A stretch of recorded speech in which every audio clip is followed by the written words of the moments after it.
Classic new bowler for the 7th over. So down the leg and a white call it.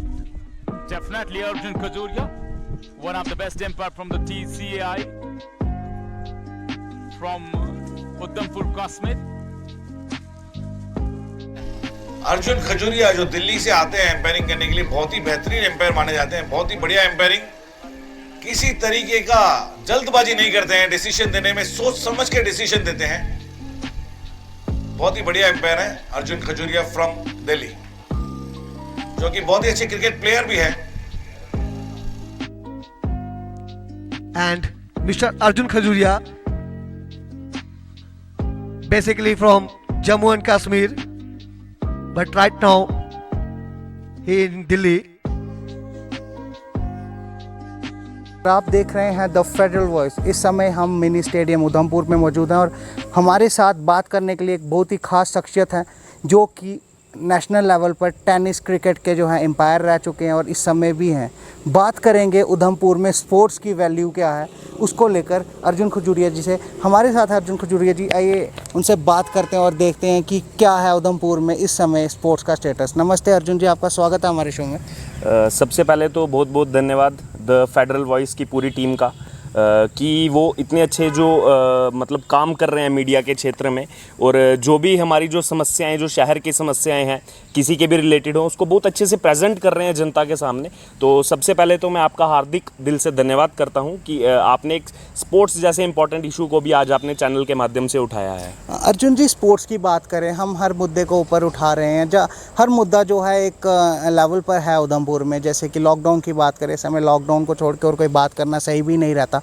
परंतु बात करें immunity, जिस तरह हमें पता कि काफ़ी ज़्यादा लोगों की इम्यूनिटी इतनी कम है कि उनकी सेहत पर प्रभाव पड़ रहा है। कहीं ना कहीं अगर स्पोर्ट्स हमारे उधमपुर में लोगों का स्पोर्ट्स के प्रति जो ध्यान ज़्यादा जाता तो शायद इम्यूनिटी नाम की चीज़ लोगों के अंदर बढ़ती। जिस तरह योगा और बाकी चीज़ों को हम देखें तो स्पोर्ट्स का भी एक काफ़ी ज़्यादा महत्व है हमारे एक हेल्थ को लेकर कहा जाए तो। आप क्या मानते हैं कि उधमपुर में जो स्पोर्ट्स है उसका क्या लेवल है?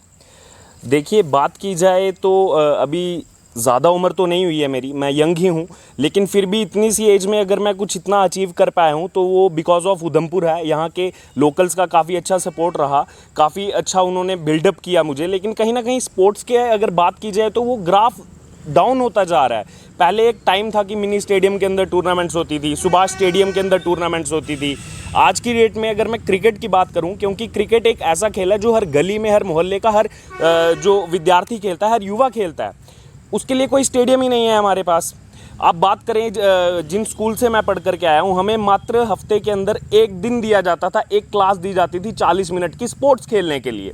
तो आप सोचिए पूरे हफ्ते में अगर 40 मिनट दिए जाएंगे और उसके अंदर भी 25 बच्चे हैं अगर, तो वो कैसे अपने अंदर का जो उनके अंदर का टैलेंट है उसको बाहर ला सकेंगे। क्योंकि जब हम इसको विद्यार्थियों से जोड़ना बहुत ज़रूरी है। जब हम स्कूल में होते हैं हम किसी भी स्पोर्ट्स में अच्छे तरीके से मोल्ड डाउन हो सकते हैं, लेकिन एक बार जब हमारी एज बढ़ती जाती है तो किसी स्पोर्ट्स को पिक करना थोड़ा मुश्किल होता है। तो कहीं ना कहीं ज़रूरत है जो यहाँ के स्कूल्स हैं, चाहे वो गवर्नमेंट है चाहे वो प्राइवेट स्कूल्स हैं, कहीं ना कहीं स्पोर्ट्स पर ध्यान दें और पेरेंट्स का इसमें सपोर्ट जो है पूरा चाहिए उस विद्यार्थी के साथ। उसको किसी भी तरह का अगर कोई चीज़ चाहिए, कोई किट्स चाहिए, क्योंकि स्पोर्ट्स खेलने से क्या होता है कि आप देख रहे हैं इस टाइम कोरोना की महामारी चल रही है, स्पोर्ट्स प्लेयर जितने भी हैं मैक्सिमम प्लेयर्स की इम्यूनिटी लेवल अच्छा होता है, क्योंकि वो प्रैक्टिस करते हैं, उनकी बॉडी जो है वो रेगुलर फिटनेस में रहती है, वो रेगुलर एक्सरसाइजेज करते हैं। इसलिए कहीं ना कहीं स्पोर्ट्स भी देखा जाए तो शुरू से ही एक बहुत अच्छी इंपॉर्टेंस रही है स्पोर्ट्स की, और हमें ज़रूरत है कि उधमपुर के हर घर में कोई ना कोई विद्यार्थी किसी ना किसी स्पोर्ट्स से ज़रूर जुड़ा हो।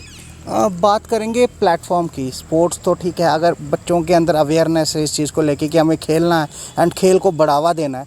वहीं बात करें पेरेंट्स की, कुछ पेरेंट्स ऐसे हैं जो बच्चों को सिर्फ स्टडीज़ के तरफ जागरूक करते हैं कि बच्चों सिर्फ स्टडीज़ करो, एंड कुछ स्कूल्स ऐसे हैं जहाँ पर प्लेग्राउंड तक नहीं देखने को मिलते। ऐसे में आपने इस चीज़ को बहुत अच्छे से बताया कि स्कूल और पेरेंट्स को अवेयर होना चाहिए। क्या स्टेडियम्स की बात करें, जो उधमपुर के स्टेडियम्स हैं, इनकी हालत के बारे में आपका क्या कहना है? देखिए इस टाइम तो वैसे कोरोना की महामारी चल रही है, लेकिन आप देख सकते हैं जो हालात हैं इस स्टेडियम के। हालांकि जब लॉकडाउन था उस समय पूरी तरह से काम ठप था, लेकिन आज हम देख रहे हैं देश भर में जो भी काम रुके हुए थे उन कामों को फिर से रिज्यूम किया गया। लेकिन हम बात करें, ये हैंडबॉल का कोर्ट बन रहा था, क्योंकि उधमपुर का एक बहुत अच्छा नाम रहा है हैंडबॉल में पूरे जम्मू कश्मीर में। यहाँ के जो खिलाड़ी हैं वो राष्ट्रीय अंतर्राष्ट्रीय स्तर तक जा चुके हैं हैंडबॉल के लिए। लेकिन आप देखिए तो यहाँ पे उस काम को पूरी तरह से ठप करके रखा गया है। तो कहीं ना कहीं एडमिनिस्ट्रेशन को चाहिए, स्पोर्ट्स काउंसिल को चाहिए कि स्पोर्ट्स के जितने भी जो डेवलपमेंट वर्क्स हैं उनको अच्छी तरह से जो है रिज्यूम किया जाए। बात की जाए तो लगभग एक दशक हो चुका है, एक दशक एक बहुत ज़्यादा एज निकल जाती है, पूरा एक इरा निकल जाता है उसमें। लगभग 10 वर्ष पहले जो यहाँ का सुभाष स्टेडियम है, वहाँ का जब पवेलियन का काम चल रहा था, तो पवेलियन का काम चलते चलते वहाँ की पवेलियन की सीढ़ियाँ ढह गई थी। लेकिन अगर आप आज भी जाएंगे स्टेडियम के अंदर तो वो कंडीशन आपको वैसे ही दिखेगी जैसी आज से 10 साल पहले थी।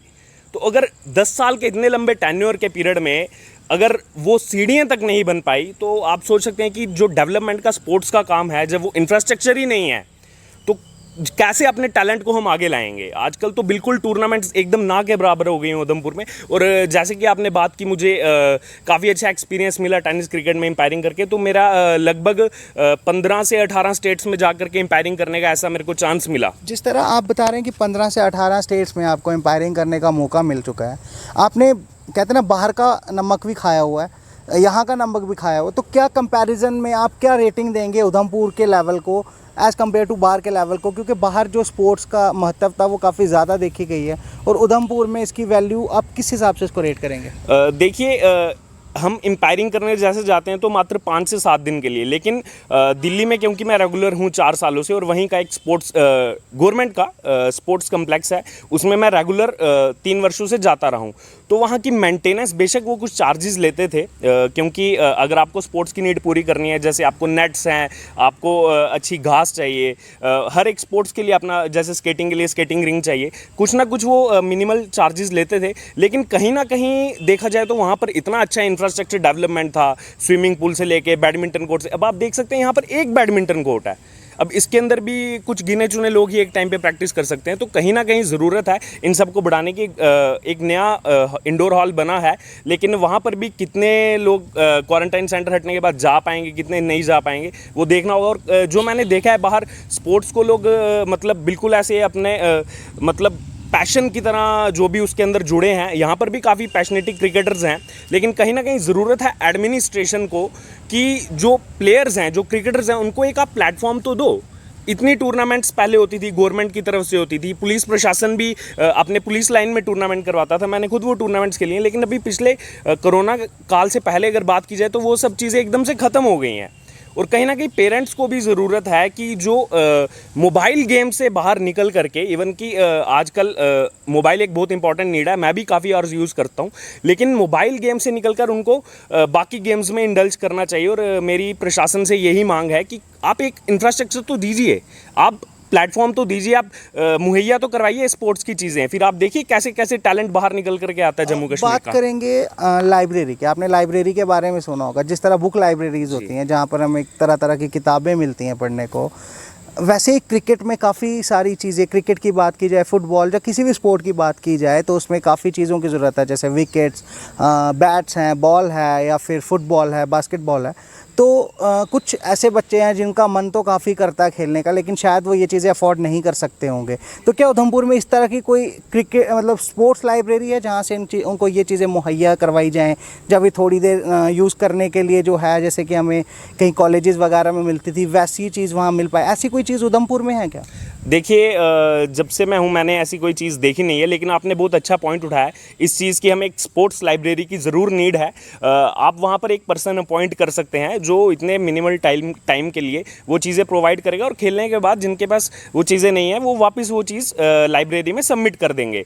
तो ये बहुत ही अच्छा पॉइंट है, एक बहुत अच्छा मेरे को सुझाव लगा आपका कि कहीं ना कहीं स्पोर्ट्स लाइब्रेरी ज़रूरत है, क्योंकि उधमपुर के अंदर भी बहुत सारा ऐसा जो स्पोर्ट्स के खिलाड़ी हैं जो दूर दराज पहाड़ी इलाकों से आते हैं, जिनके पास पहनने को अच्छे से स्पोर्ट्स शूज़ तक भी नहीं होते उनके पास। तो कहीं ना कहीं अगर आपको इस टैलेंट को बाहर निकालना है तो इस टैलेंट को बाहर निकालने के लिए आपको वो चीज़ें प्रोवाइड करनी पड़ेगी। जैसे अभी सेंट्रल गवर्नमेंट का एक बहुत अच्छा इनिशिएटिव है खेलो इंडिया के नाम से, जो लगभग 3 सालों से चल रहा है। उसमें कुछ स्कॉलरशिप्स मिलती हैं, लेकिन वो स्कॉलरशिप्स उनको मिलती हैं 5 लाख तक की जो उसमें बेस्ट एक्सेल कर पाते हैं। अभी मैं पिछले 3 वर्षों का उसमें अगर अनुभव बताऊं तो उसके लगभग 3 अभी तक जो हैं 3 बार खेलो इंडिया हो चुका है। 2018 दिल्ली में, 2019 पुणे एंड 2020 गुवाहाटी। अब ये मैं आपको इसमें डिटेल्स में इसलिए जा रहा हूँ क्योंकि इसमें लगभग जितनी भी हमारी 37 स्टेट्स और यूनियन टेरिटरीज हैं वो इसमें हिस्सा लेती हैं। मैं आपको इन पिछले तीनों जो भी संस्करण हुए हैं इसके, उनका रिजल्ट बताना चाहता हूँ। इन तीनों संस्करण में जो फर्स्ट हुआ उसमें पहले पे हरियाणा, फिर महाराष्ट्र, फिर दिल्ली। ध्यान से सुनिएगा, जो दूसरा हुआ पहले पे महाराष्ट्र, दूसरे पे हरियाणा, तीसरे पे दिल्ली।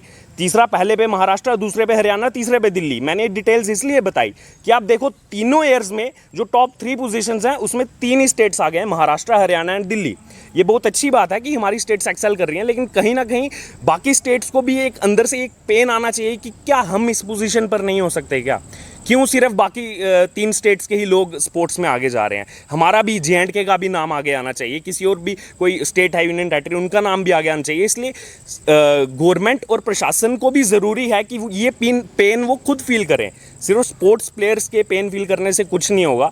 जो एडमिनिस्ट्रेशन जिन्होंने इतना कुछ इंफ्रास्ट्रक्चर प्रोवाइड करना है उनको भी वो पेन लेना पड़ेगा, तभी हमारे खिलाड़ी आगे जा पाएंगे। अर्जुन जी, मैं थोड़ा सा यहाँ से बाहर चले जाऊँ, जम्मू की बात करें, लखनपुर क्रॉस करके आगे जाएं। मैंने काफ़ी स्टेडियम्स देखे, जिस तरह आप बाहर रहे, हम भी बाहर घूमते फिरते हैं और हम स्टेडियम्स देखते हैं, और उन स्टेडियम्स की बाउंड्रीज़ पे काफ़ी बड़ी बड़ी लाइट्स देखने को मिलती हैं, लंबे लंबे पोल्स हैं, लाइट्स हैं। हमारे उधमपुर में 2 स्टेडियम है, एक मिनी स्टेडियम के नाम से जाना जाता है, एक सुभाष स्टेडियम के। क्या यहाँ पर कुछ ऐसी फैसिलिटीज़ हैं कि बच्चे रात रात को भी प्रैक्टिस कर पाएँ? देखिए, जैसे आपने बात की, ज़्यादा दूर अगर मैं पहले ना जाऊँ, जम्मू को ही देख लिया जाए।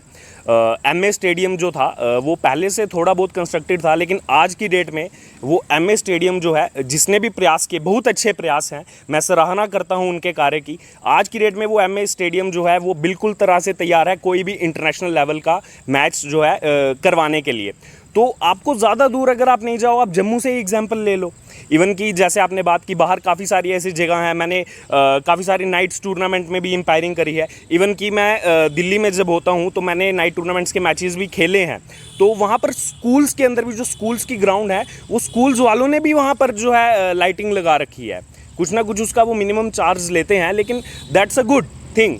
तो वैसे यहाँ के स्कूल्स को भी करना चाहिए। अभी 1-2 स्कूल ने इनिशिएटिव लेकर के अपने यहाँ पर नेट्स बनाए हैं, लेकिन उनकी कॉस्ट भी ज़्यादा है, हर कोई अफोर्ड नहीं कर सकता। तो गवर्नमेंट को चाहिए कि वो जो भी स्टेडियम है, अब आप देखते हैं कि उसी सुभाष स्टेडियम के अंदर जब हम प्रैक्टिस करते थे, वहीं पर फुटबॉल चलेगा, वहीं पर हैंडबॉल चलेगा, वहीं पर क्रिकेट की प्रैक्टिस होगी, वहीं पर लोग जो है वॉक करने के लिए आएंगे, और भी कोई खेल है, हॉकी भी वहीं चलेगा, सब चीज़ें वहीं चलेंगी। तो एक और अच्छा, उसके बाद देखिए अब दशहरा वहीं मनाया जाएगा। मुझे किसी से कोई परेशानी नहीं है, लेकिन जो मैं अपना स्पोर्ट्स के माध्यम से पॉइंट बता रहा हूँ, दशहरा वहाँ मनाया जाएगा, पॉलिटिकल पार्टीज़ की रैली वहाँ होंगी, आपका दिवाली मेला वहाँ मनाया जाएगा। इन सब के लिए कोई और जगह आपको जो है देखनी पड़ेगी, ताकि स्पोर्ट्स के जो प्लेयर्स हैं उनकी जो प्रैक्टिस है उसमें कोई रुकावट ना हो। हालांकि ये भी सब चीज़ें, दशहरा हमारा पार्ट है, दिवाली मेला हमारा पार्ट है, ये ज़रूर होना चाहिए, लेकिन इनको ऐसी जगह थोड़ा शिफ्ट करना चाहिए जहाँ से जो हमारे खिलाड़ी हैं उनकी प्रैक्टिस में कोई रोक टोक ना हो। काफ़ी अच्छा आपने हमें ये चीज़ बताई कि एक ही स्टेडियम है एंड उसी को डिफरेंट मल्टीपर्पज़ यूज़ के लिए यूज़ किया जाता है। जैसे कि दशहरा वहाँ मनाया जा रहा है, लोगों की सैर वगैरह वहाँ है। इसे कहीं ना कहीं देखा गया है कि भाई अगर कोई क्रिकेट खेल रहा है तो लोगों की जान को भी शायद खतरा हो सकता है, क्योंकि कोई बॉल अगर सिक्सर जाता है, जो आगे पीछे किसी को लग जाए तो उसकी जान पे खतरा है। तो ये बात आप प्रशासन से या फिर किस तरह रिक्वेस्ट करना चाहेंगे कि भाई उनके लिए एक अलग से एक प्लेस बनाया जाए, एक स्टेडियम बनाया जाए, जहाँ पर वो लोग अपने मतलब वॉक वगैरह कर सकें?